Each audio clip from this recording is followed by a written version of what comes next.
In the depths of Mindtation's caverns, we find Deborah Dyack. The light goes on.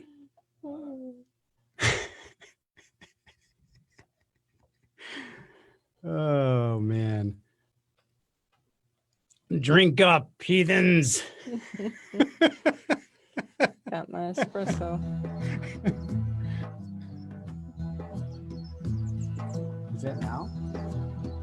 Yep. You got it up? Welcome to the Morning Startup, cool. where we believe you can develop neural pathways that will awaken you to a full heart and clear mind. Live with joy, health, and success. I'm your host, Michael Oliver, and I'm joined by my co-hosts, Deborah Dyack and Maria Gosur. Good morning.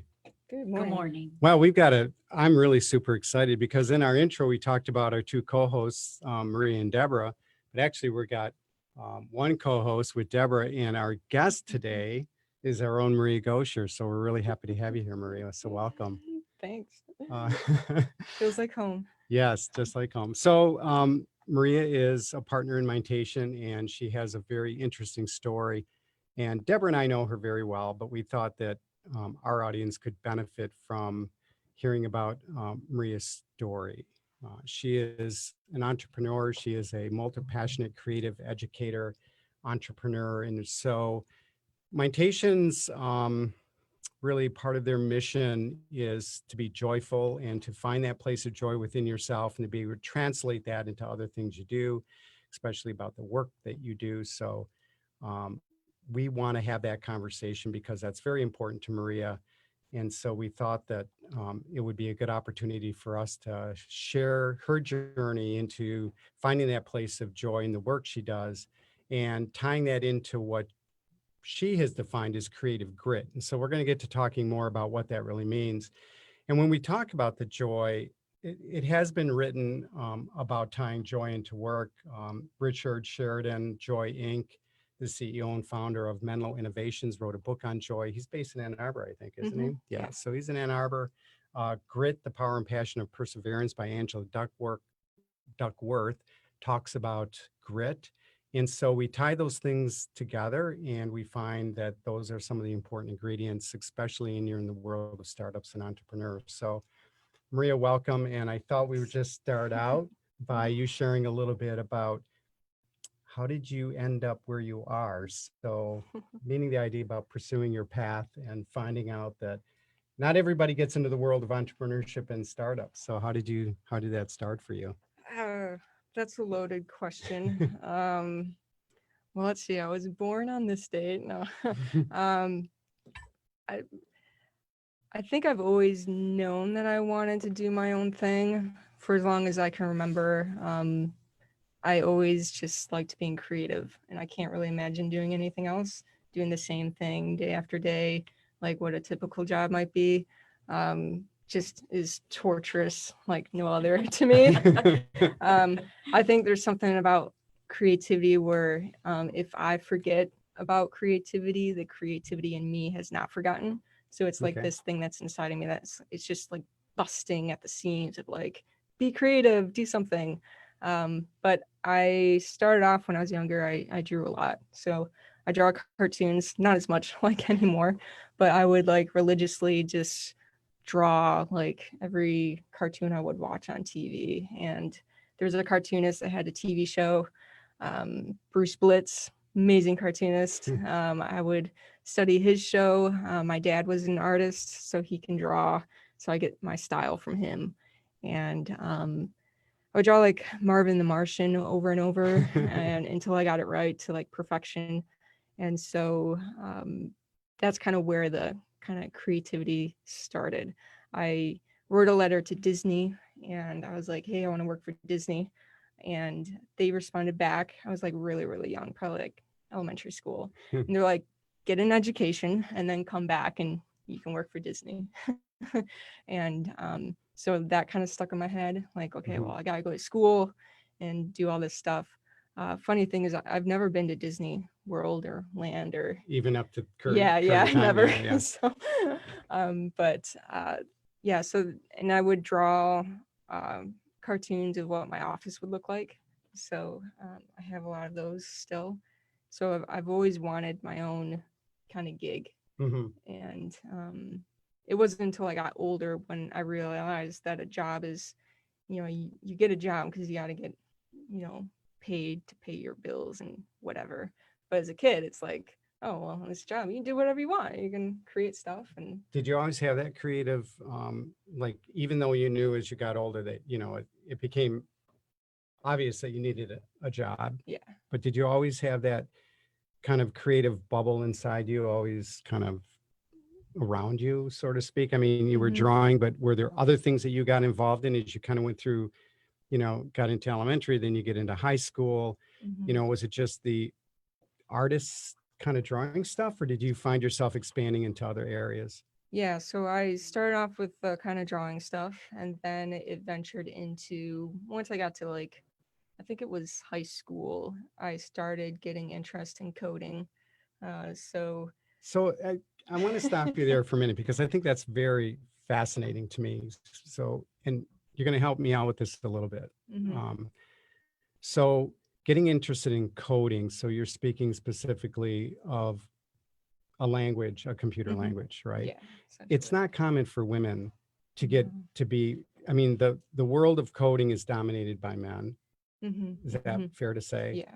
And so, to have a young woman Mhm, get involved in coding, is fair to say that's kind of an odd thing. mhm, It's mhm, not within the norm. So right. what drew you to that? Was there, I mean, Yeah. is it mathematical? Is what, I just find it interesting of Right. what drew you to that. Um, with coding, I didn't know that I had an interest in coding until I realized I had to do coding to solve the problem that I was trying to solve.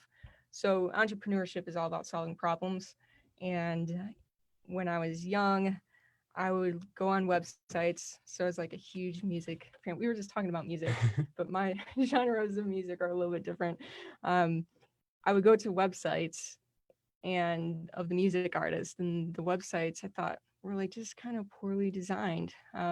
So I was constantly critiquing things, visual, design, aesthetics, and I was like, I could make this website better. So I would redesign in quotes, websites of music artists on my own. They don't know that I'm doing this, although I did get some shout outs from some music artists when I did do their sites. But so I would design it visually and then in like Photoshop or some similar program.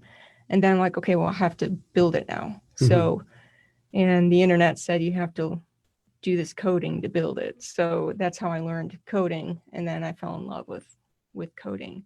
But it's like, okay, I have at the time they're like big, huge buttons. Like my very, very first site was like this bright red and white website and with big honking buttons like the size of a car that you click on. And but like you code that one little first button, and it's like that's amazing. Like this language is like creating something That's visual. amazing. And then you add another component and another, and then it's like you got this whole presentation. And so I got obsessed.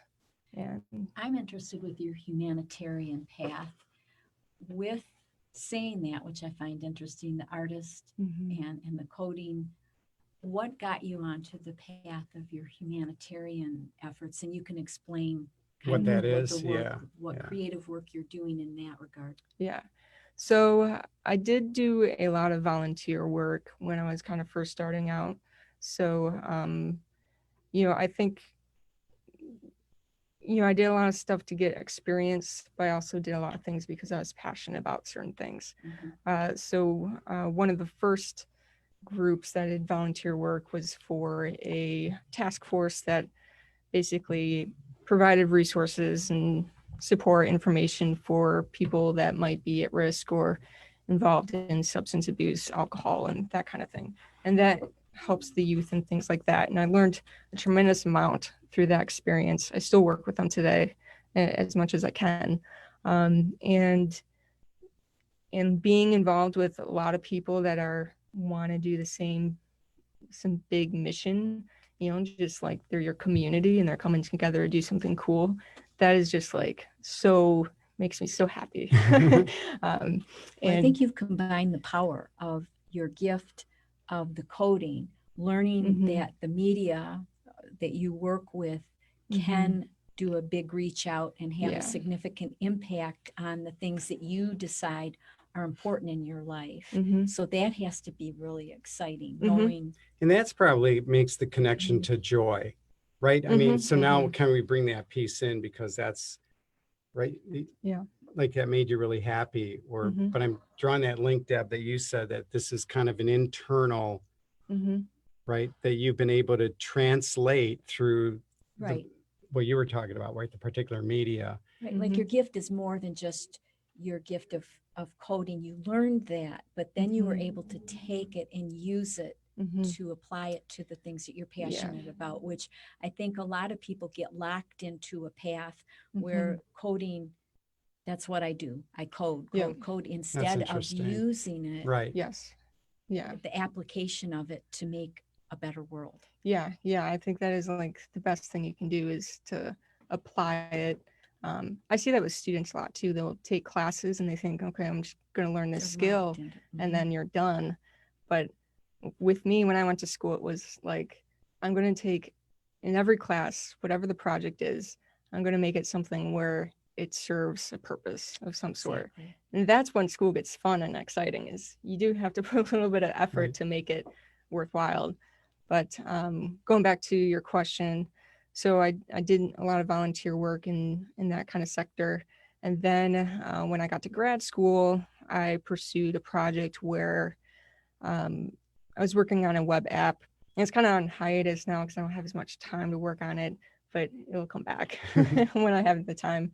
But I was working on a web application where it helps people living with or at risk for HIV find resources and support.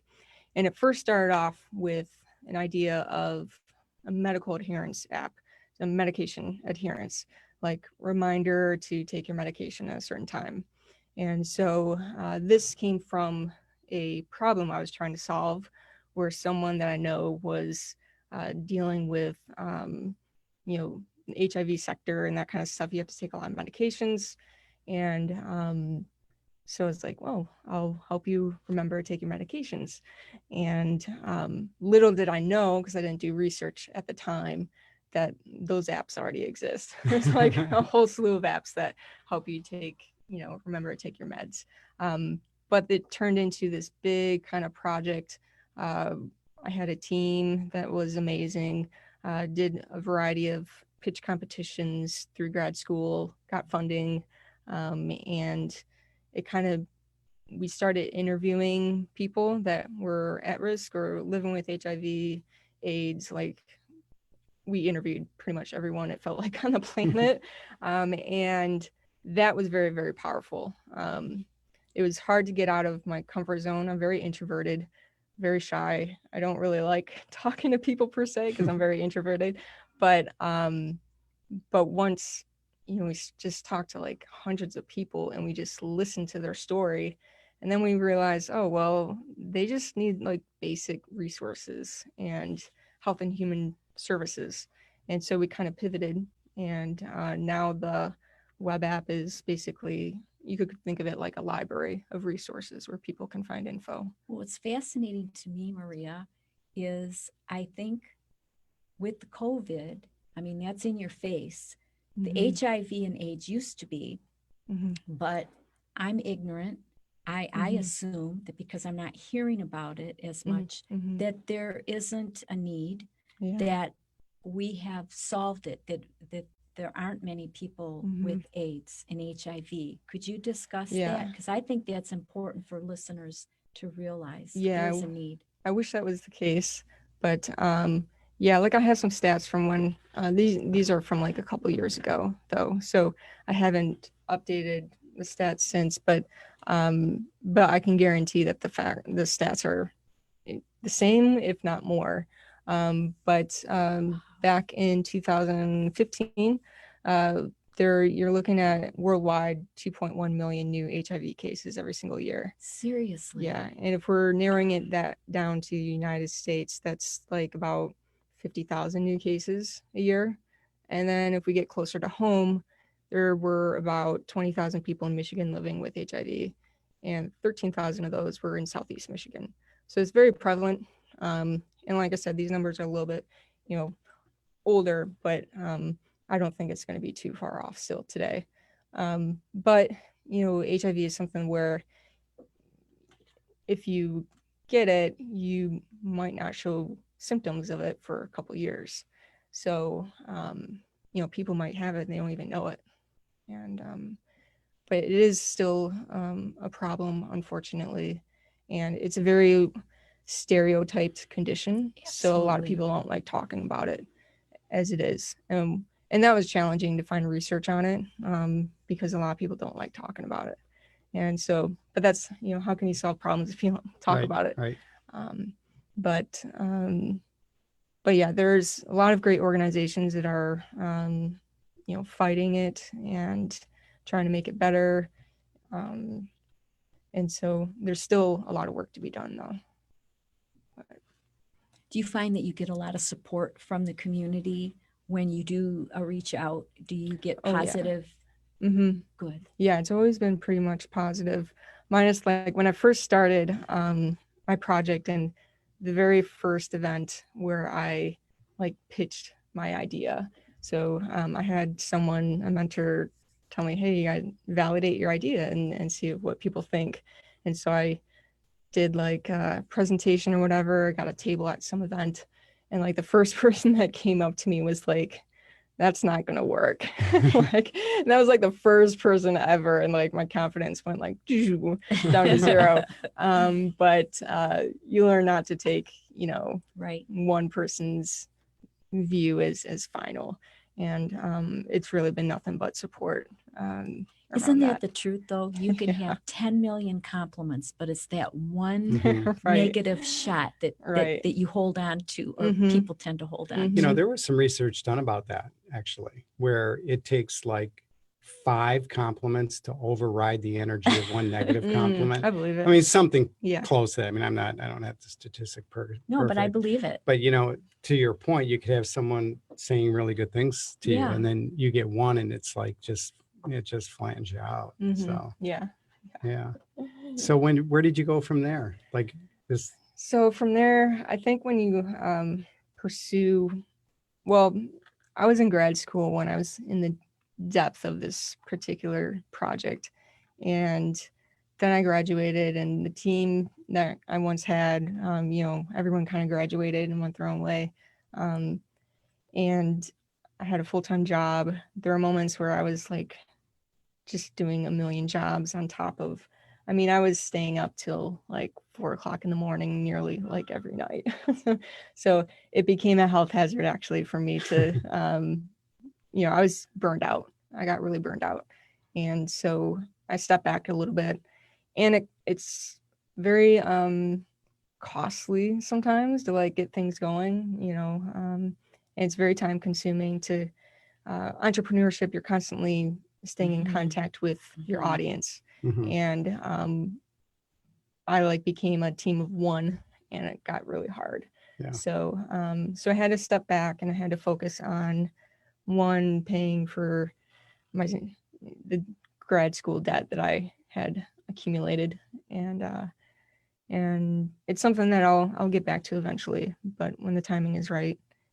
How do you stay current with the tech? It's a ever-changing field. I mean, it's constantly growing and changing. Yeah. That part itself would consume a Oh, lot yeah. of time, I think. So, yeah. How do you do it? Yeah, sometimes I stress myself out because it's like, oh my gosh, there's so much stuff, and I like learning, so that just the learning never stops.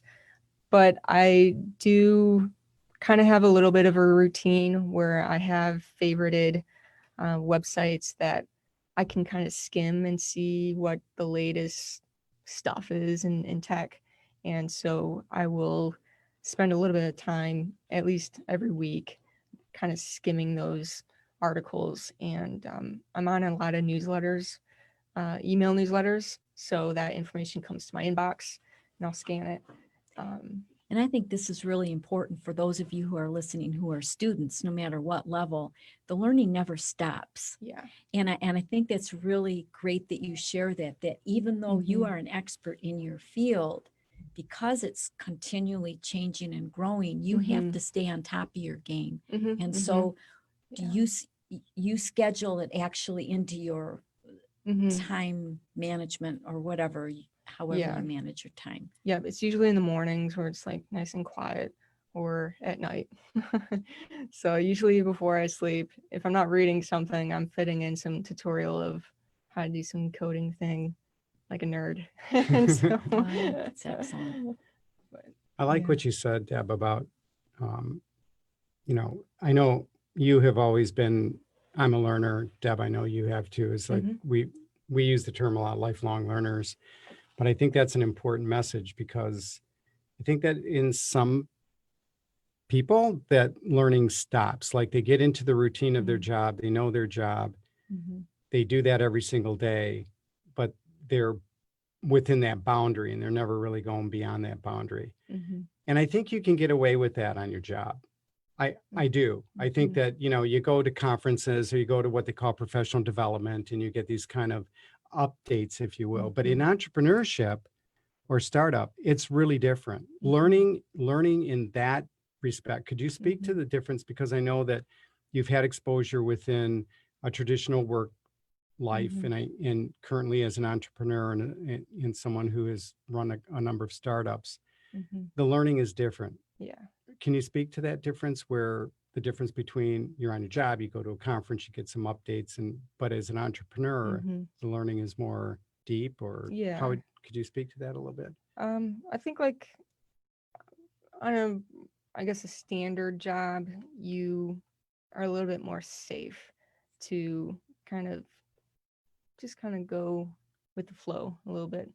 Learn when you can, go to a conference here or there. And there's less risk. Less risk. There's and less expectation. Right. I mean, you're going to improve, but you don't have to prove. Right.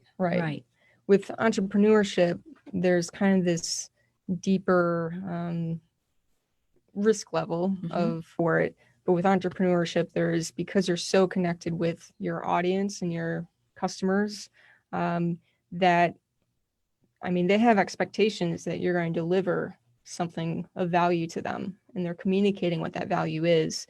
And so you don't want to let them down. And because of that such close proximity and communication, there's a stress of, I gotta keep going. Right. And there's the expectation. Yeah. So consumers now, especially, they're very educated and they have certain expectations. So as an entrepreneur, you're always having to know what that expectation is and then being able to fill it. But Deb, you were going to say something. Well, I do. The difference, it just hit me an aha moment. When you're working for someone in a full-time permanent position, they already have their objectives and their needs already laid out. They have it listed for you, and they're directing you to what their needs are. So it's different as an entrepreneur who's always trying to stay on top of many other people's needs. It's going to be kind of a moving target as opposed to something that is permanent and stable. Right. Yeah. If you're kind of pursuing a very entrepreneurial venture, you just give it your all and it could all crash and burn at any moment. And versus kind of a regular, it's just a little bit more safe. You don't take as greater risks. It's a little bit more stable. But it's more forgiving. Yes. Yeah. But I like the risk taking. Yeah. So it's a little bit of a bug. So I want to tie back into the joy. So this is a bit probably of a deep dive into this. And so there's two things that come to my mind. This idea about, so I have a question and then I want to tie the joy in, because when we talk, I mean, it's even on our website, about, live joy. And so I know that a lot of people feel challenged, people that I have talked to, into really what that looks like and how do you get there? So my question has to do with the self-improvement, the idea about always looking to be better, have some tie into that. And secondly, how does the because entrepreneurship is not an easy path. Mm-mm. It's a painful path in a lot of ways. So, we had that podcast once. Remember, we talked about, I think it was Don Miller's book. Oh, yeah. You talked Yeah. about the pain Mm-hmm. to make the gain type of thing. We Mhm. had that podcast. So I have a lot going in my mind. It's like you were saying to me earlier, or in this podcast earlier, you were saying, well, I was doing a lot of things outside of my job, which had to do with the things that you're really passionate about, being an entrepreneur, but you actually burned out, which can't be a very pleasant experience. I do it a lot. So these are some, I know I'm kind of all over the place here, but I'm asking you to kind of help me tie it together with this idea about, you got self-improvement here, which I know that you're very much, it's very important to all of us, actually. And then you have this idea about achieving this sense of accomplishment and joy that you've connected to in the humanitarian work that you're doing. So can you kind of talk about how you get to that place through the self-improvement, through the entrepreneurship, through the humanitarian work, although it's painful at times, but you find a great joy in it. So can you kind of talk about how you get there? That is confusing. Yeah, because it is painful. And there are a lot of lows, and I don't think people talk about the lows in entrepreneurship or doing your venture, whatever project, hobby, whatever it is. But I think, like I mentioned earlier, the kind of creativity side in me doesn't forget it about me. Like, it's always knocking. Yeah. I'm always kind of a nag. And I don't know if I have like a But how do you keep motivated? How do you keep like it would be so easy for you just to say, it's a lot of work doing this. Which I think a lot of people do, is why a lot of people end up working for yes. Settle. And it's not a bad thing. No. But to your point, it's the, how do you stay motivated at that? How do you sustain that motivation? Yeah. So this kind of gets into one subject I'm really passionate about is mentorship. And, it helps to have people that you look up to, that are maybe doing what you want to be doing, or they're just better at skill sets than you. You have something to learn from them. I've always made, whatever season of my life I'm in, I've always made an effort to connect with a mentor somehow.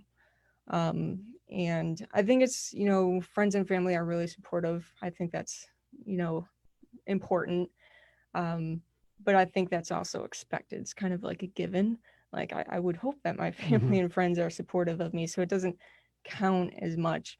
Not to say it's not good, but so connecting with a mentor, someone who can teach you stuff and also provide some encouragement for you to keep going.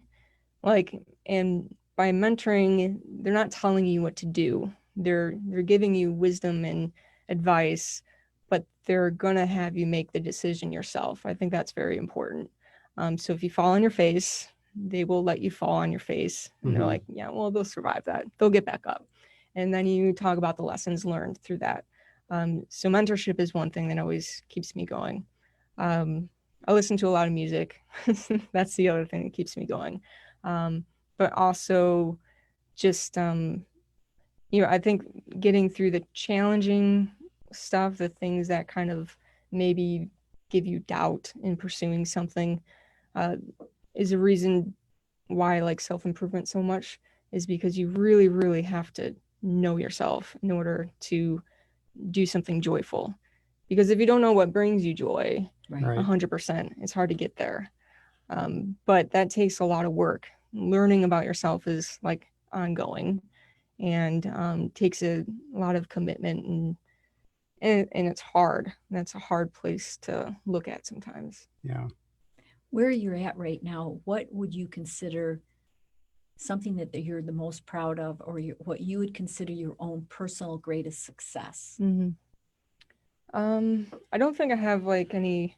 I mean, people probably look at me like, oh, you've done so many amazing things, but I don't feel like that. I'm like, I don't look at myself that way. Like, I've done a lot of great things, because I think of the stuff that I've yet to do. I think the thing that I'm most proud of is the fact that I just continue doing what brings me joy, what I want to do. I could have easily have graduated from school, got a job somewhere, and just, have kind of a, that kind of lifestyle. But I knew that I never wanted to do that. And even though to the outside world, they're probably like, Maria, you do so many things. How do you keep track, or what are you even working on? That might be confusing to some people, but for me, it's like, How that's do what I you like keep doing. track though? That's a really good segue into a good question. How do you Yeah. keep track when you have different priorities, different Mhm. projects, all different time deadlines, and then you've got your 40 to 60, 80, 100 hour Yeah, a yeah. week work. I want to Yeah. say it's a 40-hour a week, but we know it's much Yeah. more than that. Yeah, I can't say I'm really good at it. When I do get in my flow state of working on something I like, I tend to lose track of time. And so hence I usually stay up late. But I kind of go with my gut feeling of what I should be working on at this moment or that day type thing. Not a very specific schedule. I wish I did have one that was more specific, but What is a flow state? That's fascinating to me because it sounds like meditation or being in the zone. What Mhm. in your, based on your understanding and experience, what is a flow state? Yeah, so I would describe it as this complete immersion into whatever it is that you're working on, where you lose total track of time and you lose kind of any perception of anything around you. You're just totally focused and drilled in, and almost like the work that you're doing is effortless, and you don't have to think very hard. Or if you do come across something that's challenging, you get through without any hesitation. It's just nice and calm. It just works as it should. Those are the best states to be in for work. As a writer, I experienced that, but I can't say that the product is worth all the investment. But I know what you're saying. Yeah. And it is like a meditative state. It's very relaxing and calming. Yeah. Mm-hmm. Yeah. Even if the work is stressful, it's still relaxing. Right. Yeah. Mm-hmm. So, this leads to another piece. So we're exploring this whole idea of entrepreneurship and startups and finding your place of joy. And I think what we're finding is that joy has a lot of different facets to it. Mm-hmm. Joy has a lot of work involved in it. Mm-hmm. And not necessarily are you always going to be in a flow state Mm-hmm. to be joyful. Flow states come and go, and sometimes they happen unexpectedly, but you can be in a place of joy and still having to work hard. You can still be in a place of joy and being really tired. You can still be in a place of joy. It's this, I think that what you're really hitting on is that you make sure that you're always fueled with joy. That's how I hear this. And the misnomer is, I think, with joy is that, we're always so like, this is just so wonderful. And, we're just doing, but it's like, no, you can be joyful, but tired. You can be joyful and challenged. You can be joyful. But I think when you're out of that place of joy, that's where you feel angry, frustrated, fatigued, gossipy, arguing, that's where you can tell, right? And we know people in both of those camps. Yeah. So I think for me, when I hear you talking as much, is that you've always been able to connect to joy because that's the motivator, because you want to satisfy that urge to be part of community, to give, to discover. Right. That's the exciting part. Although it carries with it these challenges, it still provides you with a sense of joy. Yeah. Well, an anchor that I think you have, that you've always talked about, is self-reflection. That self-reflection piece of journal writing, so that you go back to those moments of frustration or go back to the moments of joy and continuously improve, continuously make improvements upon past experiences. So would you mind sharing again, because I know that you are a journal person and you love journaling and self-reflection, and what role has that played in all your many roles Mm-hmm. as a businesswoman? Yeah, journaling has always been something that kind of has been part of my life. I think it's changed and morphed a lot into different types of journaling depending on where I'm at in life. Like currently, I have a couple different journaling stuff. So I have a journal that I call my progress journal. And so in there, I just write down the wins. So I am my worst critic when it comes to critiquing myself and like, oh, Maria, you should have done this, or you could be doing better here. That I forget and often overlook the things I have done. So if I do something that is like a win, then I write it down so I can go back and be like, see, Maria, you're making progress. I have a gratitude journal. I've always been big on that. So like write 3 things that you're grateful for, that kind of thing. So looking back on that also kind of brings me joy if I'm not in a joyful state. The gratitude, if you could just explain the 3 grateful things, how does gratitude bring you joy? Oh yeah. It's So good. that like when I was younger and I was first getting into self-improvement, I had some people that like I felt like really grateful for, like that they helped me and mentored me. And there was like a week where I like wrote a gratitude letter for like everyone that I could think of. It was like just so weird to me, but I felt like I had to do that, and it felt so amazing, like to express gratitude, that it felt like a life-changing moment for me when that happened. And so ever since, gratitude journal of, I mean, and I think there's no wrong way to journal, or, for me, it's just listing, what are you grateful for today, or what have you been grateful for? Like, maybe you do it at night or the morning, whatever. And they're just phrases for me. It's like, it could be something as simple as I have a really awesome cat who acts like a human. Or like something like, I'm really grateful that this person took the time to listen to me as I was talking. So that kind of thing. I'm not sure if I answered your question. Yes, though. you did, because I think when you connect into gratitude, you are connecting to your truth and to that part of your brain that connects to joy. I mean, you're constantly going back to your truth and the love of who you are and what you do with the gratitude. And I think being grateful or gratitude is essential in success. And it's something that maybe people aren't learning in business school, Right. but that I think is a powerful tool to pass along to people. If every day people just had 3 things, Yeah. what a difference it would make in the lives of the people with whom they work and also their own. Right. Yeah. It makes me think too of like, so I'm a huge fan of Dave Ramsey, and we talk about him a lot, where in his organization, every single morning, his entire team, now he has, close 1,000 to or thousands. 1,200 employees. Yeah, 1,200 Yeah. employees or something like that. They get together, probably not the same with the COVID stuff, but they get together in the same room and they discuss the mission of their company. And so everyone knows where they're going, and they discuss, customers that did their debt-free scream, or, so Dave Ramsey, if you don't know, he helps people get out of debt. And that is a really kind of a great practice of staying in joy, is why are you doing the work that you're doing? Right.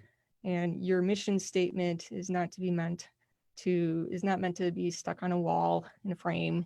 It is meant to be action. It's meant to live it out. And so that's why I like doing volunteer work. That is why I like doing entrepreneur, is that you get those thank yous, like, oh, thank you for, working on a project to try to help me and my family. Or I have like a whole box of thank yous that I keep. And if I need to like remind myself about why I'm doing what I'm doing, I'll just go through that box. And if you think about it, gratitude and what you're talking about is connection. It's staying connected and realizing that the world is so much more than just us, I think. Yeah. And I think what you give, you get. Yeah. Right. I think, Deb, you said once, if you think, how did you say that? If you think you can, you can. If you think you won't, you won't. It's the same idea. So, instead of living in immersing yourself in like what's going wrong and how someone wronged you or what's not going right, you actually provide you know, that energy is coming right back to you, right? Mhm, It's the mhm. giving and receiving type of thing. What the gratitude does is it allows that energy, positiveness, joy, Light, that Mhm. light to going to be the light. right. Right. The, As Wah has. right. Mhm. Which Wa talked Right. about. But that Mhm. idea is that you take part in that. And so you help with that, you know, exchange, which then kind of grows exponentially as if you practice that, which is why having Right. gratitude and joy is so important. And going back to actually making that a practice. So which I really like hearing is that you actually have, it's actually a practice. Not many people give conscious, mindful thought, Exactly. right? To think about what they're grateful for. Mhm. And in, you know, we can be wired, you know, we're kind of wired to the negativity, you know, there's a whole book on it, but I'm not go into that here. But the idea is that you have to be very conscious and in that moment of thinking about what you're grateful for and what you really appreciate in your life. And that energy can begin to really stir that kind of emotion and then drive more good things to happen Mhm. and exist And in your especially life. now during this time, what you're saying, and I know we keep saying this over and over, but not only with as a businesswoman or projects that you're working on, but just in this time in general, is to find gratitude and things that you are grateful for when everything, when the world around you Seems seems, chaotic. you know, like chaotic, Mhm. and to be able to smile. Mhm. And I don't know how she worded it, but when she just said, "Oh yeah, we've got a pandemic going on right Yeah, now," yeah. but as a result, there has been a lot more connection and a lot more awareness on we need each other and we need the reflection. Yeah. Sometimes when you slow down, you realize what you're losing. Oh yeah. I agree. You know, you get into a pattern of trying to take on and doing so much that you don't. And I think that, Deb, that's what you're kind of getting at. It's when through this kind of staying home, you know, I've heard people say, I notice people are spending time together. Families are taking walks together. Families are eating together. Families are doing things together. People are doing, you know, that they normally wouldn't do. And it gives you, and for those that choose to take part in it, you know, they take part in the self-reflection. They think about what they're grateful Well, for. you feel the joy. Mhm. You don't lose the joy as a Right. result of the pandemic. You don't let that virus take that away from you. Right. No one can take that joy away from Right. you. Right. Before our time is up, I know that one of your really big project is Brand Roots. I would really love to hear a little about what Brand Roots is all about and talking about that grit that Michael was talking about. And I see that there are like 4 Yeah. major Bullet focus points or yeah. bullet points. Would you mind sharing with us? Yes. What is that? Brand Roots is something kind of new, although it's been in my head, I think, my entire life, where so I do client work, and that's my business called Creative Seed. And I do design and development work, and I love that work. But I also love just teaching, and I've always wanted to do some kind of mentorship program for anyone really that wants to learn design and development and marketing and the whole gamut of creative stuff. And so Brand Roots is kind of basically this place where I'm sharing everything that I've learned to aspiring creatives that they, a place for them to learn the foundational skill sets of design, development, business, basically all the things I think a person needs to know as a well-rounded creative, rather than just focusing on one skill set. And it's a place to also grow your internal confidence. So I think there's a lot of people that like to pursue creativity and then they get crushed by lack of confidence or something and then they stop. And so I think your internal joy needs to be, found and realized in order to do creative work. So, but the 4 kind of bullet points that kind of stemmed Brand Roots is when I think about all the work I've done in my life, and I've hit many blocks. I have like many stories. I mean, I could talk forever. of the number of people that said you can't do this and you can't do that. Right. And the internal side of me is like, yeah, well, watch me. So Been there. yeah. And Yeah. so when I think about, why do I keep going, or what makes me keep going, I think of four different points. And so the first one is that in order to succeed in the creative, realm, or pursue it full time and do your thing, you have to be curious. I think that's the most important. But it's not just being curious about design and development and creating things, but it's also being curious about yourself. So we're just talking about self-improvement, because if you don't ask questions about yourself and how you behave and how you think, then you're probably more likely to get stuck when a roadblock pops up. Well, some people say that that curiosity is the heart of intelligence. Oh, Yeah. interesting. Yeah. Yeah, I would agree. Yeah. So, so you have to learn how to ask questions and not be afraid to ask questions. And then the second bullet point is that you have to continuously create. You just have to practice. You have to fail fast, as they would say in entrepreneurship, and pivot if you need to pivot. But fall on your face a lot, and you'll get used to it. You just get back up and do it again. That's how you get better, obviously. And then the next point is that you have Well, to. I want to go back to that for just 1 Yeah. second. So you're saying mistakes serve as an opportunity Mhm. to learn. Yeah, absolutely. Yeah. Well, that's a good example. Yeah. And it's an important example. Yeah. Mhm. Because I think for people who are still whether they're starting a company or they're working for a company, you have to, in order to grow, you have to get your mindset into not being defensive Right. when somebody offers you something or some feedback of some sort. Some might call it It's huge. criticism, Yeah. but even with the criticism, you still have to be able to look to the learning within that piece Mhm. and not to get defensive about it, because then you build walls and you separate Right. yourself. Right. But with the entrepreneurship, you always have to be asking those questions, and you always have to be learning. Right. It's Right. putting So- a different spin on failing. Mhm. Failing is Mhm. actually nothing more than a learning Opportunity. step, Mhm. an Yeah. opportunity. Yeah. And I'll just share this. So if my sons are listening, I'm sorry, but this was just really powerful for me as a mother when my sons did not want to take piano lessons or karate at some point because they didn't know anything about it. Mhm. So they didn't want, I said, that's where you learn. Right. I said, no, we don't know anything about it. We're not going there. Well, they've all become very successful since then. Yeah, So yeah. I will share that. But Yeah. I think that's powerful for people to know is just keep getting up. Yeah. And if you are finding yourself becoming very defensive towards whatever it is that you created, that's where I think that's why it's important to really be curious about yourself, because you have to ask yourself a hard question. Why is this stirring so much emotion Yes. out of me? The self-reflection. Yeah. Yeah. And so that's really, really key. And then it kind of leads into the next point of consciously being careful about what you consume. So being careful about what information you're consuming in the field, is that accurate information of design or whatever.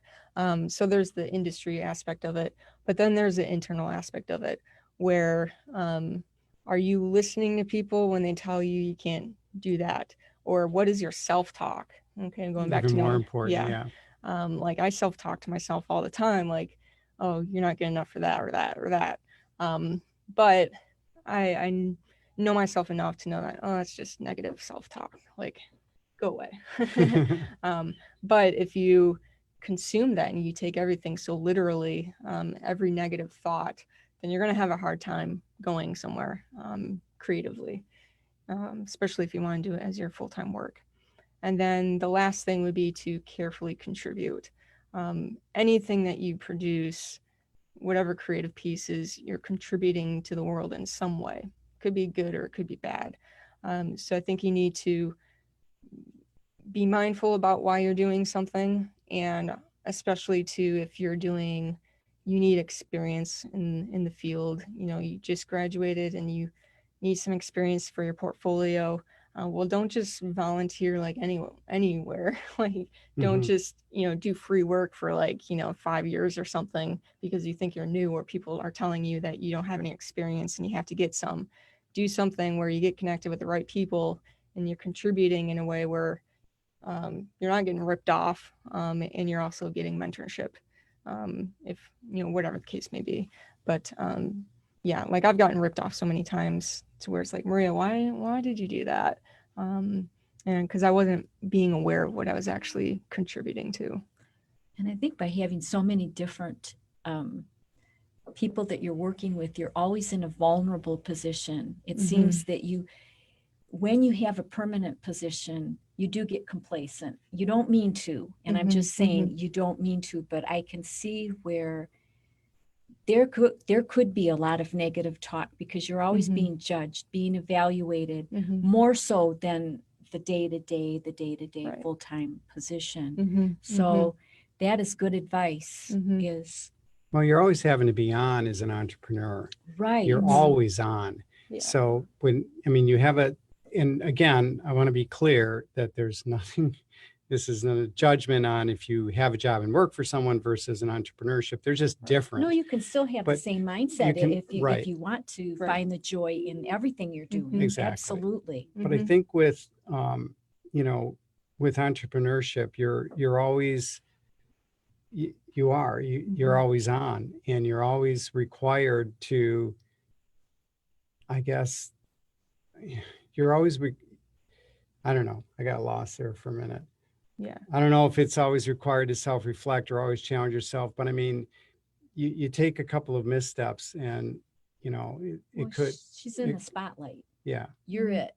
You're it. If a company's coming to you to Right. build something, you're it. Mhm, It mhm. isn't like when you're working at a company, you've got teams of Right. people. Oh, that's where I was going. Thanks, Right. Deb. God, Yeah. you're so good.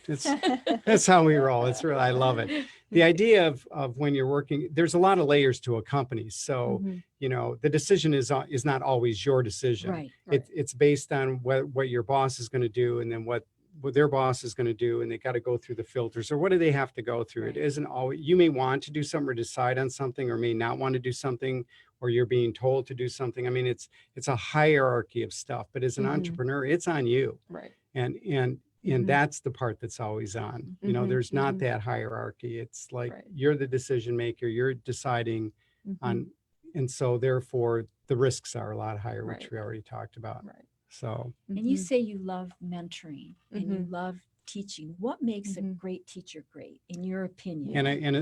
and a great student. And a great student. Good. Yeah. So I think a good teacher is someone who is going to understand how someone learns, and understand the person as best they can on how they would receive information, and present it in a way that is easy to understand at their level. I think there's a lot of teachers that, especially in coding, I would say, that teach really high, but they don't necessarily teach you how to think. I think learning how to think is really critical. Absolutely. That's And your then word. being a student, I think, is to get really absorbed into whatever it is that you're learning. Don't treat it as a passe type thing, like a checklist, but how can I apply this knowledge like ASAP? To me, So. that is the most critical piece of learning, is the Mhm. application piece Mhm.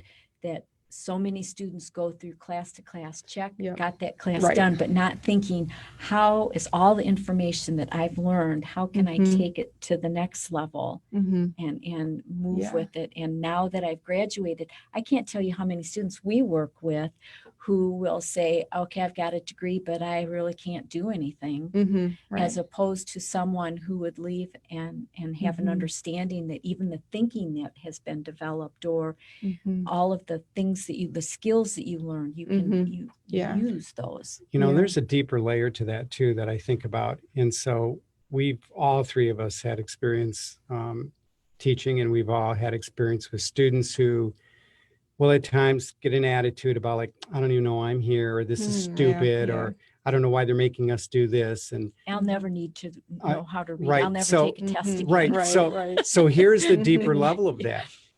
You're going to get that in life. Mhm, So how are you handling that? So if mhm, you're sitting in a classroom going like, well, that's not even relevant to what I want to do. I don't even know why I'm sitting here, or that's really dumb, or that's really stupid, or all the criticism that goes into it. But if you translate so what are you going to do about that? Like, it's Mhm. your responsibility to do something about that. mhm, In life, you're going to get the same thing. right. There are times when you're going to be in situations where you may think, I don't even know why I'm here. Why am I Mhm. here? But you need to look deeper, because there is a reason why you're there. And in Mhm. entrepreneurship and in Mhm. startups, that happens all the time. And it's the Yeah. individual's responsibility. That's right. Yeah. Great.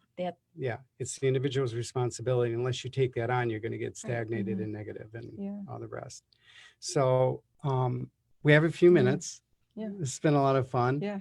How would you kind of wrap this all up in summary when you're thinking about, we started out talking about entrepreneurship, creative grit, and joy, and about your journey, because you are a creative, you're an entrepreneur, you have a lot of projects going, Mhm.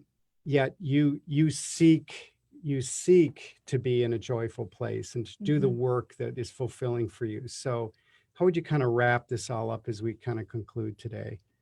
What would your message be to those people out there listening who may be either on a job and are looking to be joyful, or the entrepreneur, the budding entrepreneur, the Mhm. person is Mhm. looking for the startup and going like, man, I don't know if I can do I don't it. know if I can do it. What would your Mhm. message be? I would say to stop searching for what you maybe what your kind of end goal. I believe in goals and stuff, but I feel like some people get attached to, well, I want to do this business, but I can't. It looks too hard, or I want to do this project, but I can't for some reason. Would be to just start creating. Just start somewhere, small step, whether that's just writing in your calendar, I'm going to think today of brainstorm or something today, is to just stop creating blocks that you put on yourself, Mhm. which I do all the time to myself, but is to just keep learning and find, like, go get your team, your support team, whether that's your music artist or your find a mentor, or your someone in your ecosystem that Find the joy. find it. And don't hesitate. Don't overthink it. Just Yeah. start doing. As Deb would say, we often hear is do the work, Mhm. do Just the work, Do the work. do the work. And it and happens. Yeah. and when you find the joy in it, it will not be work. It'll Yeah, just right. it'll just be joy. Cool. Mhm. Well, Maria, thank you. Yeah. It was Thank you so awesome. much. Usually here is the co-host and, You and guys didn't asking drill all me the too bad. questions. So Too bad. we're really happy that you shared your story. Thank you Yeah. so much. And we'll look forward to our next podcast. Thank you. Thank you so Yeah. much. Okay, see you. Yeah. Take care.